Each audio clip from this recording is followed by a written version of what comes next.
Welcome to Indie Film Podcast. I'm Victoria. And I'm Chuck. For the month of October, we're going to be talking about horror films. This week, well, Victoria, let me start off with a question for you. Besides camera, lighting, and sound, what's the most important aspect of a horror film? Art department. It might be more important than some of your gear. Well, what about story? What about my soul spilling out all over the page? Yeah, I'm going to say that good art department can even recover a bad story. I mean, The Village wasn't a total flop. Good point on that one. So let's dive into the lessons that we've learned from mistakes we've made in our horror films in the department of art department. I think that's a fantastic idea because we've made quite a few mistakes. But to try to keep this episode under 5 hours, let's focus on locations, costumes, posters, and trailers.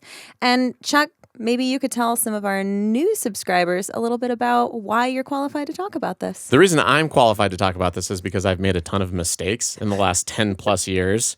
I've been making indie films. If you don't believe me, look up Chuck Norton on IMDb. You can see a list of films that you've never heard of. To be fair, you do have 3 feature films, and despite having worked in indie film for the last 15 years, I have no feature films whatsoever to show under my belt. So. Well, you must have had some sort of awards that are worthwhile. Oh, I've definitely done some fantastic work, but again, nobody's ever heard of it. I will say, though, the last short film, Dive, which you helped out on, that is currently on the festival circuit and is doing surprisingly well on the festival circuit, has won me probably the most important thing of all, and that's my father's approval, because that's what every indie filmmaker is really just striving for. Yeah, your father. Because mom's always there. Mom's like, Mom you know what? you. That was a great job you did on that. Did you watch it, Mom? Well, yeah, most of it. Look how hard you tried. No, I'm just kidding, Mom. She's always super supportive of me, and she always watches all the work that I do. But I feel safe making that joke because I don't know if my father would be able to find the podcast, but just watch. He's going to find one episode, and it's going to be this one. Well, Dad, sorry, I love you. I'm going to cut it into a vertical reel, and then we'll make sure we hashtag it exactly. That fits into his algorithm. You think my dad's on social media? Oh, you're safe then. You're safe. Yeah, he's not browsing the internet. He's fine. So let's talk about art department. One of the movies that I love to go to, one of the horror films I love to go to make myself feel better as an artist is Troll 2. Troll 2, good call. Have you ever seen Troll 2? I have seen Troll 2. Troll 2 is a horrendously bad horror film. It wasn't even supposed to be Troll 2. It was originally going to be the film Goblins because it had nothing to do with the original Troll film. And they somehow got access to the rights to that title. The film company packaged it into, marketing that they had that existed for Troll. And it was just an incredibly cheap, incredibly hilarious film. The costumes were awful. The set design was terrible. Basically, they just used some sort of like green goo on everything to make people look like they were turning into plants. Yeah. How else would you indicate that you're turning into a plant? Yeah. And the dialogue was absolutely incredible. So they live they're visiting a town called Noblog, or whatever goblin is backwards. Noglib or whatever. Yeah. Yeah. It's like, this is the town we're in. Don't spell it backwards. Yes. It's pretty great. So if you're out there looking for some inspiration or looking for some encouragement, there's famous horror films that are horrendously bad, particularly horror films that are horrendously bad, that are entertaining. And we've talked about that on previous podcasts. Is it better to be bad or is it better to be boring? It's always better to be bad than boring, in my opinion. Yeah, absolutely. I guess, sure, some people may disagree, but you should always just swing for the fences. Yeah. Even if you miss, you're going to have a good time getting there. Yeah. I guess on that note, actually, I have a good example. And the title of the film, I think, should just really nail it for everyone anyway. It's called Bad CGI Sharks. Ooh, I like it. This movie is delightful. And it's these 2 brothers who have written this script and they have to come together again to finish it. But then the shark from the script comes to life and it's this poorly rendered CGI shark. So then in the movie, it's just a poorly rendered CGI shark. It's fantastic. It's so well done. It's like swimming through the air. It's not based in water because it doesn't need to be because it's a CGI shark. Nice. Yeah, the whole thing was just absolutely brilliant. And they just leaned in. And so it's super meta then. It's very meta, and they really wanted to make fun of how many shark films there are out there. because there's a lot of bad shark. Just Google bad shark films and take a look at the sheer volume of results that arise. And we've talked about Jaws quite a bit on this podcast. And I wouldn't put Jaws as one of the bad shark films. No, great ones. I think it's the first one. It's the first shark horror I'm sure film. there was a shark film. Yeah, before probably. Jaws. It's the first famous one. Yeah. That came out, and obviously, like, it had a huge impact on the popularity of shark films. It and definitely created did. a lot of emulators like Sharknado. Exactly. Just And fantastic film there too. But brilliant. do you want to talk about you're a horror fan, you're a horror aficionado. You started making films when you were a teenager, essentially, with whatever camera equipment you could get hold of, and you dove into horror pretty heavily. Did. I love horror films. I just think they're so much fun. Do you have some practical advice about locations that you can give some of our listeners? As far as locations go, don't try to build from scratch. Don't tell yourself that, yes, this empty room is exactly what I need. Because good point. trying to build up from scratch is just so difficult. And I've done it a million times and it never looks good. So if you just have friends or family that you can beg to use their house and they're like, oh, well, we should clean it and clear stuff out. Just tell them no. No. I want this to look like a home that somebody lives in. Because you can tell when it's not a home that somebody lives in. Yeah. So, example of that, this isn't a horror film, but the most recent feature film that I helped produce, Stockton at Table Rock, on Amazon Prime. You can check it out there. But we ended up using our friend Jesse's house as the main location because when you go in there, it looked exactly or very close to exactly like what we would imagine this character's house could look like. Yeah. Except for the fact that Jesse has shelves and shelves of books because he's an avid reader. And we knew that the character in the movie would not have that many bookshelves. So all we had to do was just move his bookshelves into another room. And then we closed that room off and we filmed in his living room, kitchen, and his bedroom. And it was so much easier than trying to set deck a place that didn't fit the aesthetic of the film because it's a nightmare. And then if you're making indie films on the weekends, in the evenings, half-day shoots, and you're using somebody's house, a friend's house, or your own house, having to take all those things down and put them back up in between shoots turns into a nightmare. And it doesn't matter how many photos you take, you will always forget where something went. But do always take photos. Yeah, it does help. That will help you, but it's not perfect. But I just think, generally speaking, there's no shame in just asking for a location. Obviously, yes, lived in house is fantastic. But in addition to that, you'd be surprised outside of LA how many places are going to be so generous with their locations because I've asked countless bars, restaurants, just different locations throughout town that I need to film in.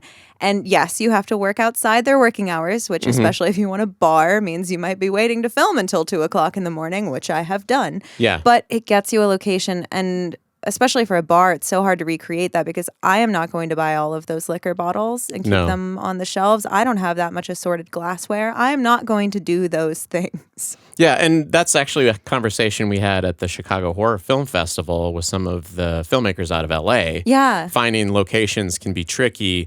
However, in small town areas, you were able to basically borrow a bar because the bar owner is also an actor. And in smaller areas, a lot of times, because the owner operates the bar, they're closed for a couple days a week. And we were able to sneak in there on 2 days. On the 2 days that they were closed, so we didn't have to reset all the set deck. Exactly. Though sometimes you can work around other just restaurant hours too. For example, I made one short, also not a horror film, but it involved two millennial stereotypical pizza drivers. Okay. I guess delivery drivers. They didn't just drive pizzas around, but they kind of did. They were pizza chauffeurs. So they were driving around. And Well, a lot if of they it, were CGI murdering pizzas, it would have been a horror film. it could have been. Yeah. The opportunity was obviously lost on me at the time, so now I just feel bad about it. But I think that could be a fun sequel. Ooh, I got one. Maybe he puts like peanut dust on the pizza It just goes in hands. and then delivers it to people with peanut No, allergies. that's just mean. Shellfish. Oh, God. Yeah. It's just all anchovies on the pizza. He just annihilates anyone without allergies. That's his goal as a serial killer. Anyway. There you go, folks. If you were looking for a horror film idea, there it is. Somebody Yeah. who really hates allergens. As long as it's earnest, it needs to be earnestly executed, because just like Troll 2, I feel like the most absurd films that are executed earnestly end up being the most hilarious. Oh, because you can tell everyone's in it and everyone's all about it. And it's that genuine dedication to it that sells it. And it just makes it, that's what primes the cult classic engine, I think. I agree. Or at least the cult following engine. I agree. Do you want to talk about your pizza film? I totally interjected. Oh, yeah. So instead of trying to figure out a way to make it look like we were filming in a pizza place, because there was no way to recreate that, we ended up just asking around until we found a pizza place that didn't open until 2:00 in the afternoon on nice. Sundays. And we just shot there early in the morning. Yeah, you got to be clever with the workarounds. Yeah. I will say that our second feature film, We Speak, was supposed to take place in one night on New Year's Eve, but we filmed it over several weeks, and we used my house as the location, and I threw a New Year's Eve party, decorated it, and then had to keep the decorations up for the next 3 weeks, and it was pretty annoying because it was all empty cups, and then when I did want to have people over, then I had sticky notes all over my house.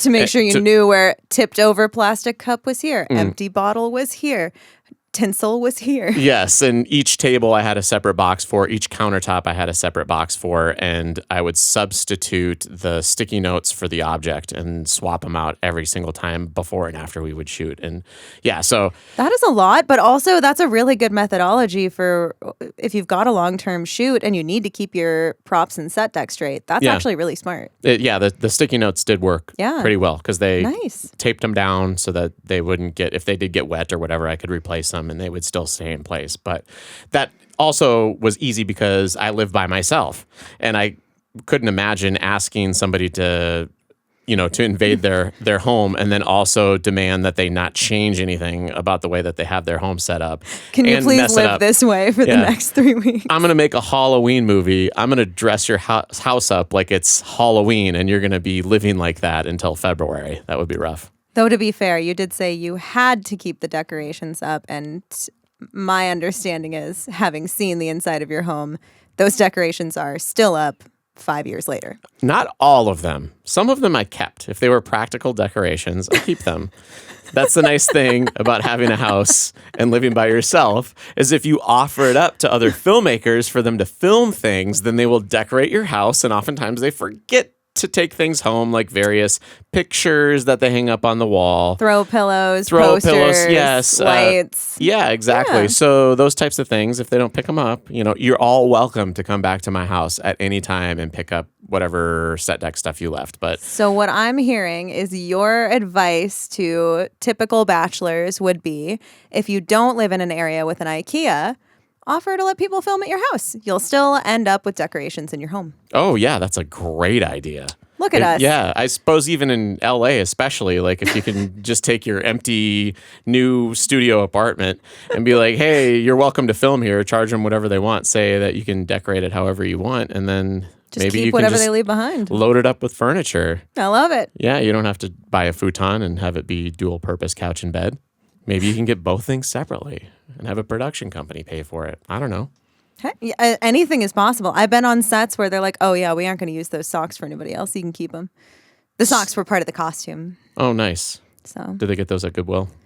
Thankfully, no. Oh, that's good. I was very impressed, because if I had been the one doing the wardrobe shopping, they would have been.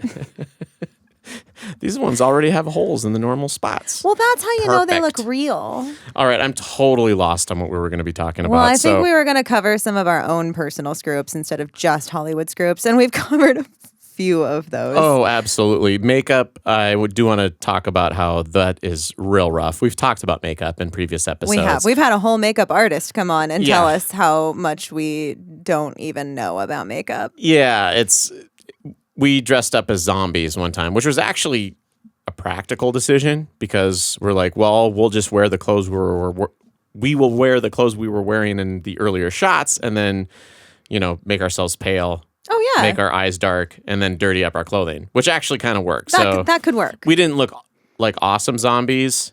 We didn't look like good zombies. But right? You could You could tell we were zombies based on the sound effects that I inserted into the short film in post. So once again, sound effects can save the day. Yeah, just some gurgling noises. Actually, on the subject of zombies, I got very lucky. And this is one thing where I would encourage you to just keep an eye on community calendars. Yeah. Because it was a 48-hour horror film festival. And it was taking place in October. So there were some assorted Halloween events happening around town, including something called the Zombie Walk. Okay. Which was very fun because it was a bunch of hardcore cosplayers. Nice. And just costuming enthusiasts who are all dressed up as zombies. Yeah. Walking around in like their own sort of makeshift parade downtown. And I want to say there were probably 150 to 200 of them. Oh, dang. Can I guess where you're going with this? Absolutely. Did you go outside and just film them so that you had your own zombie stock footage? Well, not stock footage, but my own zombie footage to immediately insert into my film so that I didn't have to do any of that makeup. You bet your buttons I did. Oh, nice. So, because they were all walking around on a sidewalk, so I didn't need image releases, I told myself. Oh, yeah. Yeah. That's I think that's, I don't know. You might want to investigate that before you run around with your camera gear on Halloween, just getting footage of people.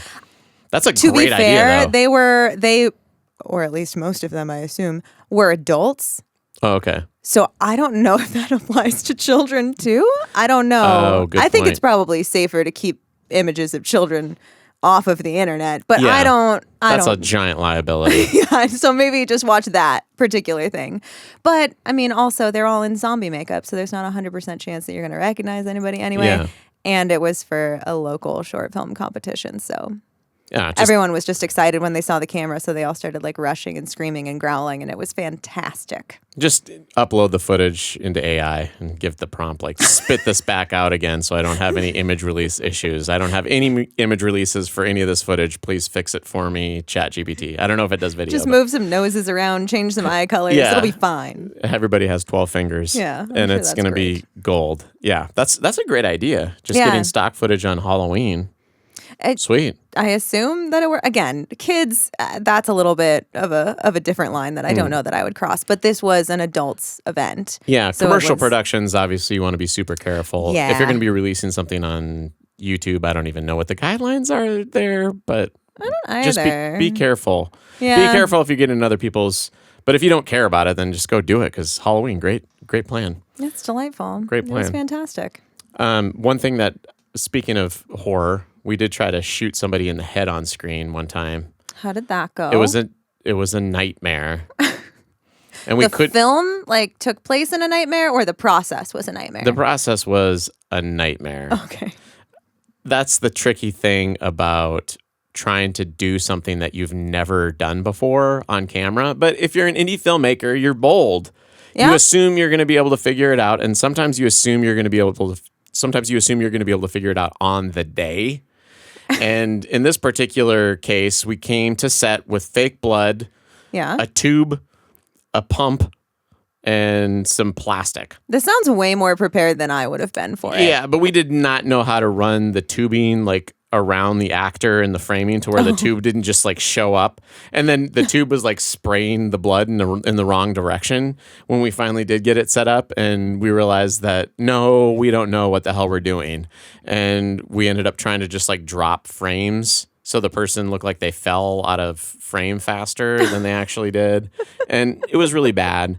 That's why sometimes That's a creative workaround. yeah, if you don't know what you're doing when it comes to costume design, special effects, location setup, work within your limitations at first and maybe hop on a set where they do know how to do that stuff.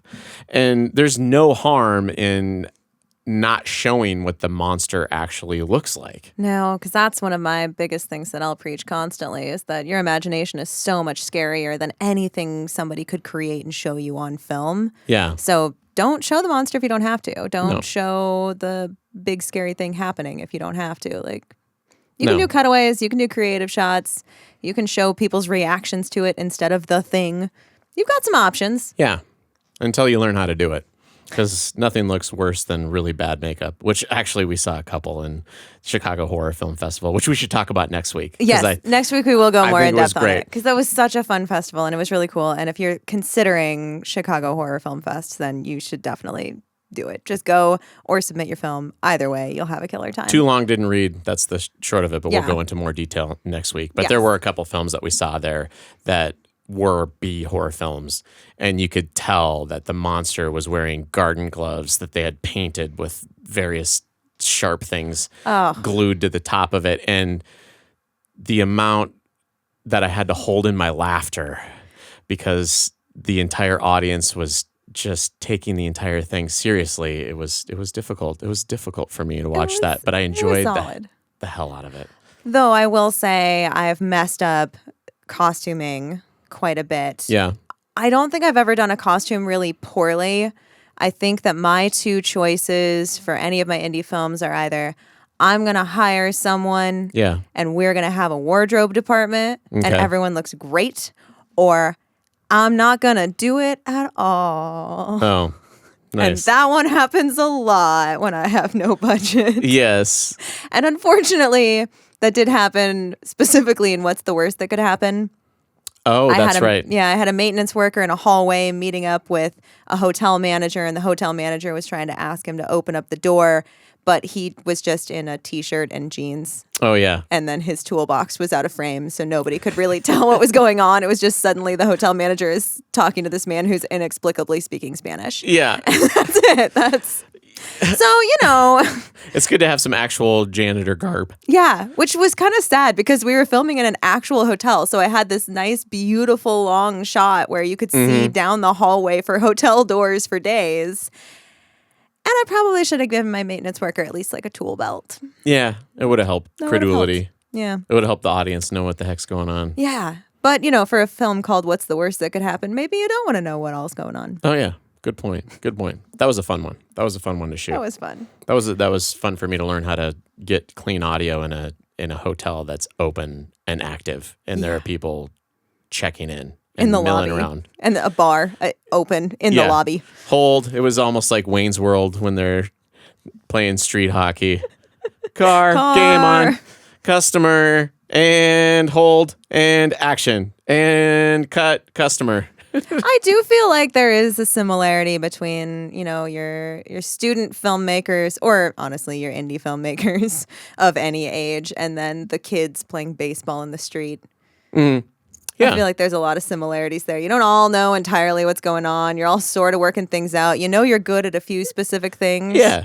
And you're having a real good time, but every once in a while, you got to scream car and just get out of the way. If I remember correctly, when we were in that hotel lobby, though, to shoot into the customer area and the restaurant area, you went low for a lot of them, correct? Yes. And then that way it was just mostly the actor in frame. And I believe that was more of a decision for continuity's sake than it was for the actual shot. Yeah, because I didn't want there to suddenly be a giant crowd of people in the bar behind them, and then suddenly you don't see a giant crowd of people in the bar behind them. Yeah. It just worked out better. Practical lessons like that. We have a beautiful location. We're just going to get one shot of them moving, and then for anything that requires continuity, any of the two shots, we're going to have to frame out as much as we possibly can, unfortunately. Exactly. Because we have zero control over this location. Yeah. So yeah, it's a good idea for your horror films to get control of the location.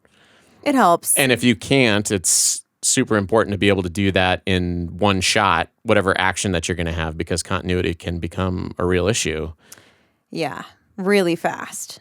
But I mean, I feel like it's not just indie films that struggle with some of that. And yes, this is not necessarily a high budget production where you can shut down an entire terminal of JFK Airport or something like that. Fine. But I do feel like you hear enough stories about people saying, oh, yeah, we were trying to walk down the street and then suddenly a PA just nearly clotheslined us and said, wait, stop, you're about to walk in frame or something. Oh, nice. So you hear stories where that still happens on bigger sets too. So if that's happening to you as an indie, just hire more PAs to clothesline people before they walk into your shot. Nice. Actually, Cody Newton gave me a good tip on that, is to have cards ready to hand out to people to inform them that you're filming. I don't know if this works in LA, but it does work in Idaho and then in other smaller locations where he's filmed, he says, and it gives them information about the movie that you're filming filming, and then it has just like a picture of somebody with their finger over their lips, like a shh. Stay quiet, please.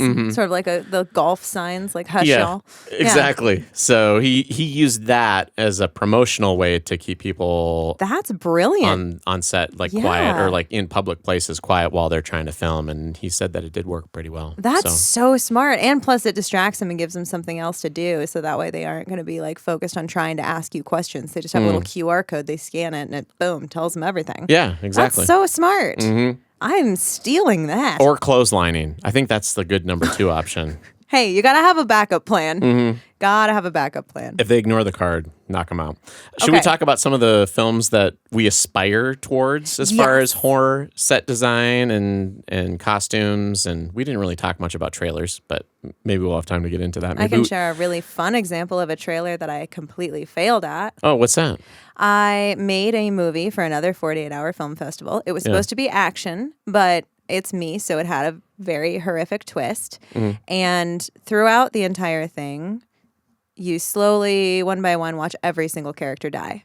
Okay. Which is very entertaining for a short film, but for a trailer, It was a short film. it makes it very anticlimactic because you kind of don't need to see the movie now. So keep spoilers out of your trailers unless it's a really good one and then you really want to catch people's attention. Maybe just give away 1 or 2. Don't give away the whole thing. Yeah, that's hard on short films in general to make a trailer. That's not ideal. It's really not easy. Just use like the first 30 seconds and call it a trailer, or at least that's what I do. Oh yeah, Here's 2 minutes from a 10-minute film. That's tricky. Okay. So your favorites. Yes. And I was going to point out, like, as far as trailers are concerned, a lot of times it's easy to just keep it simple. I mean, I always think of the Shining trailer with the blood spilling out of the elevator, which obviously isn't simple to do. No. But the example being a shot from the movie, keep it real easy. If you have something visually stunning, you can just show that, hopefully, and that would get the point across. And then trailers can also be tricky in the sense that depending on how you cut it, they can be misleading, which we were talking about before the podcast, because Shining, again, there was somebody on the internet that cut an entire trailer of The Shining as a rom-com, which I thought is pretty funny. But you can take scenes and make them appear what they aren't if you're doing it very succinctly. And it's really entertaining. Yeah. But there are also examples where you can use that to benefit your marketing, right? The Godzilla trailer from 2014 had a ton of Bryan Cranston in it because he's super popular from Breaking Bad at the time, and everyone's just really excited about seeing him in more stuff. And you assume he's the lead and the protagonist, and he's not. Ancillary character. Take that, Godzilla fans. But it got more people into the theater. Hey, sells tickets. I feel like Godzilla sells tickets anyway, though. Yeah, I would imagine it'd be fine, but they wanted that extra Bryan Cranston money. Who doesn't? So horror films, I always talk about The Shining on this podcast, but I can't remember if I've talked about Pan's Labyrinth. That's a Spanish movie, Labyrinth del Fauno. Yeah. It's one of my favorites. Guillermo del Toro directed it, and I feel like they did an amazing job of setting up this fantastical world in this little girl's mind, and the monsters that they invented were incredible. You can check out all sorts of behind the scenes stuff on how they created it, but this was 2006 was when it was released. And at that time, special effects weren't what they are now, obviously. No. So they did a lot of compositions where they used a lot of practical costumes and then added to it with special effects. So it holds After up. Effects 5 or whatever they were on at the time. Yeah, whatever they were using in 2005, probably while they were cutting everything together. But, it just kind of it shows an example of what you've talked about previously on the podcast. Like, if you're going to use special effects in post, it's good to have practical effects on set that you can accentuate in post versus trying to recreate everything and all the physics of those items, or the like blood, for example, debris, and spending a lot of time in post to try to recreate it. It's better to have the skeleton of that. And if you look at some of the behind the scenes stuff from Pan's Labyrinth, it's fantastic. And the actor in that, oh boy, I forgot his name. I don't even know if I wrote it down. Doug Jones. He was the fawn in that. Oh, yeah. And the way that he moved in the costume and the behind the scenes stuff, it looks exactly like this monster in this movie. And it kind of comes across as a visual effect or a special effect while you're watching the film, but I think it was because they maybe just like dropped frames in the movement or something Oh, yeah. of this guy moving to make it look stop motion-y when it actually wasn't. So Oh, that's wild. very cool stuff. But just kind of lends additional fodder to your actors can bring so much to life when they have something to work with.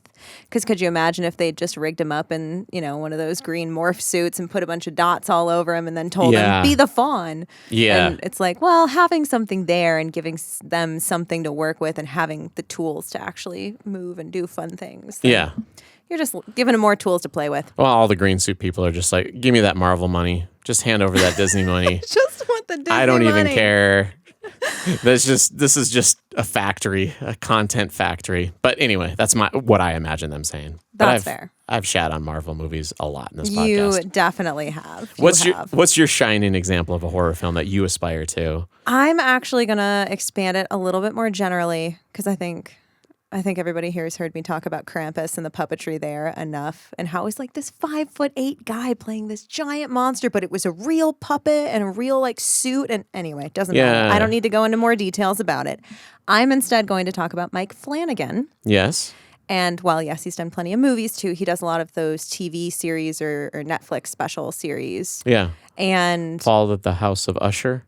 yeah, but he's also got Blind Man, or The Haunting of Blind Manor, The Haunting of Hill House, Midnight Mass. Oh, yes. He's got a ton. And I do specifically want to talk about The Fall of the House of Usher because the art department is beautiful. And everything that Mike Flanagan does, the art department is just incredible. It's, even if you don't like the stories, which is fine, you don't have to. You're allowed to be uncultured. But I'm biased. But realistically, you can't watch any of this stuff and not say it's pretty. There's just, and the attention to detail on everything is superb, and it's flawless on art department. His art department is killer every single time. And Fall of House of Usher, I feel like, is a really good one because so much of it has these really long, like talking head moments. Mm-hmm. And yet it's pretty enough that I don't even mind. I'm not upset about it. And yes, obviously he does a bunch of the big practical effects. He has like the whole room raining blood and all this other stuff. Like there's a lot going on. I guess it was raining acid that turned into blood, but whatever. Doesn't matter. Fact is, he does a lot of fun creative stuff too, but the art department is just so stunning that it can pull you out of even what might have been a dull moment. Yeah. And it's really nice. He does a good job. Creating the space. Yeah. And I would say that his style, at least on the stuff that I've watched, is a lot based on the location. Obviously, if it's period, he'll have people dress accordingly. Yes. And, he has his monsters appear in certain scenes. But I feel like a lot of his is like he gets the location and the vibe down before he starts rolling. Exactly. And the locations are always just expansive and windy and detailed, and part of learning the full story is uncovering these spaces. So I don't know, maybe I'm crazy, but I'm pretty sure, well, I might be crazy anyway, but that's neither here nor there. I feel like Mike Flanagan encourages art department to be a part of the storytelling. Yeah. And if you don't have gigantic, winding, complicated spaces to film in, your film's going to be a failure. I think that's another. I think Heretic is a lesson. good example that you don't need a huge, well, obviously they had a large enough space. Yeah. But it was technically 2 locations, right? Just in the house and then in the basement labyrinth. Oh, yes. Of Heretic. Yes, right? yes. I keep like confusing that with Hereditary. Fair. Heretic is the A20. Was it A24 movie? I'm not going to commit to that. Okay, but it was I don't know. It was the 2 missionaries that go into the creepy guy's house. Yes. Yes, Heretic. Yes, that was incredible. It was really solid. And they easily could have passed. They could have had 3 separate locations and 3 separate places there. Yeah. It didn't have to be one, but they shot it brilliantly. And that is one thing that I love about certain films and certain directors is their ability to show you a location and for you to be able to move around in it Yeah. in your mind. Yeah. And when they're in a certain room, you know how that connects to the dining room, to the living room. And especially in a horror movie, if somebody's buried deep in a basement and suddenly they have to run, and you as an audience member know that, oh, they have to navigate this set of stairs, they have to go through this locked door. There's an entire 2 hallways they have to get through. Yeah, it builds that intensity versus somebody that isn't as capable of shooting in a complicated location or building a location in the audience's mind. It cuts down on some of that tension. Exactly. So It's nice. right on. Is that about it for art department for us? Did you have anything else that you wanted to add? I feel like those are my really big ones. Those are my big winners. And not to say that bad CGI sharks is a big loser, because I don't think it is. Yeah. But it's a little meta. Yeah. I love it. I love bad horror films. Those are actually one of my tops. They're so much fun. Top types of film to If watch. you can get just like a free trial of a Shudder subscription for a while and just go nuts on there, absolutely do it. It's a real fun weekend. Right on. Winter's coming up, so Yep. Hunker down, watch some horror. excellent. Shall we succinctly say farewell? Sounds wonderful. Excellent. Bye. Bye.